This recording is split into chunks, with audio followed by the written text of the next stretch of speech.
আমার কোনো কথার দাম কি তোমার কাছে আছে? কি করেছি আমি? কেন তোমার বাবা যে আমাকে টাকা দিবে বলেছে তার কোনো খবর নেই কেন? আমার জরুরি টাকা লাগবে, সেটা তোমাকে বলেছি না? হ্যাঁ, বাবাকে বলেছি তো আমি। বাবা বলল পেনশনের টাকা পেলে দিবে। তাছাড়া তোমার হঠাৎ এত টাকার প্রয়োজন হলো কেন বলো তো?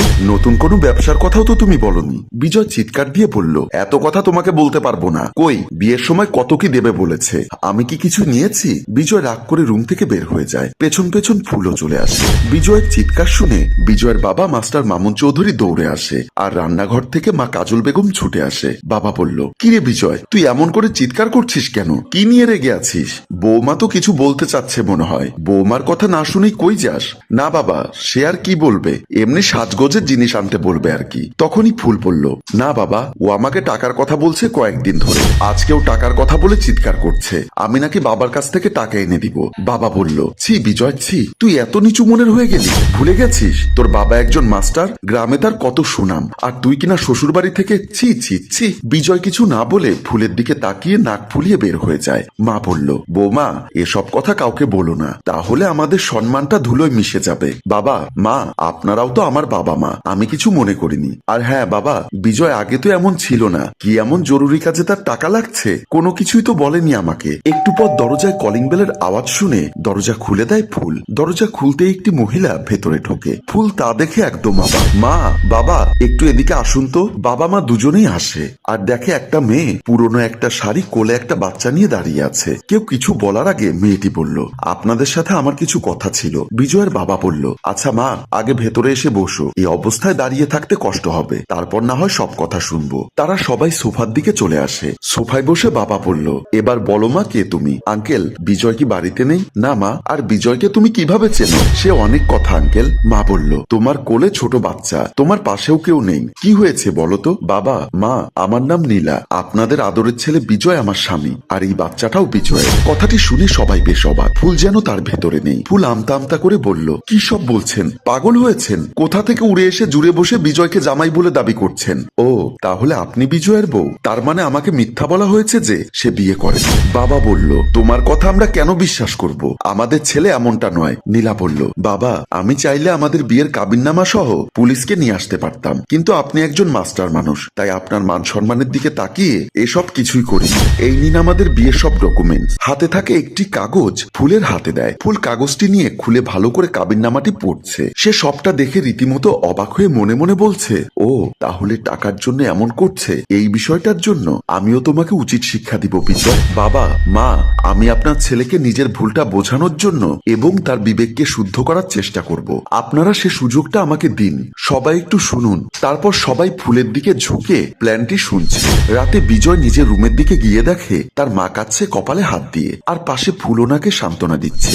বিজয় দৌড়ে মায়ের পাশে গিয়ে বসে। মাকে বলল, কি হয়েছে মা, কাঁদছো কেন? ফুল, মায়ের কি হয়েছে? আমাকে খবর দাওনি কেন? মা সারা দিন কিছু বলেনি। তুমি বের হওয়ার পর মায়ের মোবাইলে কল আসে। কে কল করেছে জানি না, কোনো একটা মহিলা কল দিয়ে বলল, হ্যালো মিসেস কাজল, আমি মিসেস শাহিদা বলছি, মানে আপনার স্বামীর দ্বিতীয় বউ। আমি মামুনকে এতটাই ভালোবেসে ফেলেছি যে তার প্রথম বউ থাকা সত্ত্বেও আমি বিয়েতে রাজি হলাম। আর হ্যাঁ, আমাদের একটা ফুটফুটে বেবিও আছে। কি কি সব বলছো? মা বলল, হ্যাঁ রে বাবা, ওই মহিলাটি আরো বলেছে তাদের মেম্বার চেয়ারম্যান ও পুলিশকে নিয়ে আসতো, কিন্তু প্রথমে সাবধান করার জন্য মহিলাটিকে এখানে নিয়ে আসার জন্য বেশ চাপ দিচ্ছে। একে তো তোর বাবা শিক্ষক, তার ভেতরে ওনার ছেলে বড় হয়েছে, আমাদেরকে মানুষ থুথু দিবে মুখে। মা কেঁদো না, আমি বাবার সাথে কথা বলে দেখি কি থেকে কি হলো, সবটা আগে জানি, তারপর ব্যবস্থা নেওয়া হবে। বিজয় এখান থেকে উঠে চলে যায়। বিজয় বাবা রুমের দিকে যায় আর দেখে তার বাবা ও চাচাতো ভাই রাজু দুজনে চিন্তিত মন নিয়ে বসে আছে। বিজয় তাদের কাছে যায়। রাজুকে বলল, রাজু তুই কখন এলি? এই তো তুই আসার কিছুক্ষণ আগে। এসেই এসব শুনে মনটা খারাপ হয়ে গেল। বাবা মার ফুল যা বলছে তা কি সত্যি? হ্যাঁ বাবা, মহিলাটি বেশ অসহায়, তার কষ্ট সহ্য করতে না পেরে তাকে বিয়ে করে সব ভরণ পোষণ এখান থেকে চালাতাম, কিন্তু একটা বিবাহিত মেয়ে কতদিন আর এভাবে থাকতে চায় বলো? বাবা, মহিলাটিকে কিছু টাকা দিয়ে বিদায় করে দিলেই হয়তো। তা কেমন করে হয়? সব মেয়ে বিয়ে করার পর স্বামীর ঘর করতে চায়। আমাদের ধর্মে 4টা বিয়ে করার জায়েজ আছে, তবে ভরণ পোষণ সব ঠিক মতো দিতে হবে। তাছাড়া মহিলাটি যদি থানা পুলিশ করে, পরিবারের সবাই জেলের ভিতর বাকিটা জীবন কাটাতে হবে। তাহলে বাবা মহিলাটিকে বাড়িতে নিয়ে আসেন, যদি আমার মায়ের আপত্তি না থাকে। তোর মা সম্মতি দিবে, কারণ তোর মা জানে তোর বাবা কি রকম মানুষ। আমার বিয়ে করার পিছে হয়তো বড় কোনো কারণ আছে, সেটা বুঝবে। আচ্ছা বাবা, মহিলাটি মহিলাটিকে আনার সব ব্যবস্থা করো, আমি মা ফুল মিলে আর বাকি সব ঠিক করছি। এই বলে রুম থেকে বের হয়ে যায়। পরদিন দুপুরে বিজয় বাড়িতে এসে দেখতে পায় সবাই বসে আছে সোফায়। বিজয় ওদের পাশে এসে বলল, বাবা মা কি ভাবছো সে বিষয় নিয়ে? মা বলল, হ্যাঁ বাবা,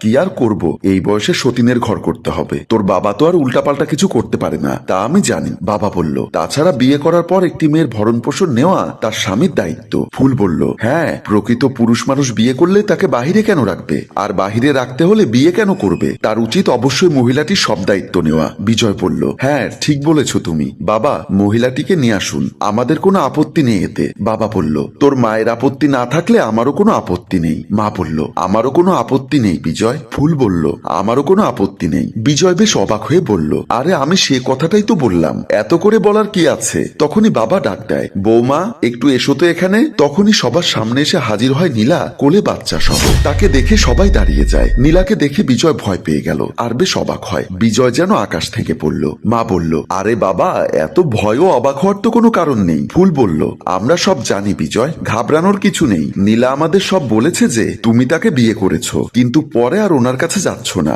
দায়িত্ব নিচ্ছ না। বাবা বলল, তাই বৌমা আর আমরা সবাই প্ল্যান করলাম যে আমিও দ্বিতীয় বিয়ে করব, তাতে তোর কেমন লাগে তা দেখার জন্য।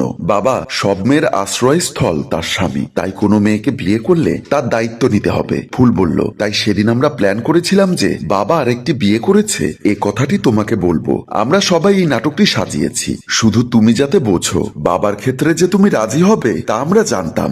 বাবা বলল, তুই তো ঠিকই রাজি হলি, তোর বেলায় আমরা কেন মেনে নিব না? মা বলল, আমরা যে কোনো ভাবেই সবাই মিলে সংসারটা গোছাবো। ফুল বলল, আমি অন্তত একটা মেয়ে হয়ে অন্য মেয়ের ক্ষতি চাইবো না, সেটা যদি আমার বেলায় হতো আমার কেমন লাগতো। বিজয় সবটা শুনে সবার কাছ থেকে ক্ষমা চেয়ে বলল, তোমরা সবাই আমাকে মাফ করে দাও, আমি আমার ভুলটা বুঝতে পেরেছি। বিজয় নীলার হাত ধরে ক্ষমা চেয়ে বলল, দাও আমার বেবিটাকে আমার কোলে দাও। তারপর সবাই মিলে বেশ হাসি খুশিতে মেতে ওঠে। আর সুন্দর মুহূর্ত দেখিয়ে আমাদের গল্প এখানেই শেষ হয়। সম্মানিত ভিউয়ার্স, সমাজে মেয়েদেরকে অবহেলার পাত্রী হতে দিবেন না। অন্তত একবার ভাববেন, যদি এটা আপনার বোন বা আপনার নিকট আত্মীয় কারো সাথে হতো কেমনটা লাগতো। গল্পটির ভাবনায় হাশেম রাজু, পরিচালনায় রেজাউল কবির চৌধুরী ও প্রযোজনায় FA নয়ন চৌধুরী। গল্পটি ভালো লাগলে লাইক, কমেন্ট ও শেয়ার করে অন্যকে দেখার সুযোগ করে দিন। ধন্যবাদ।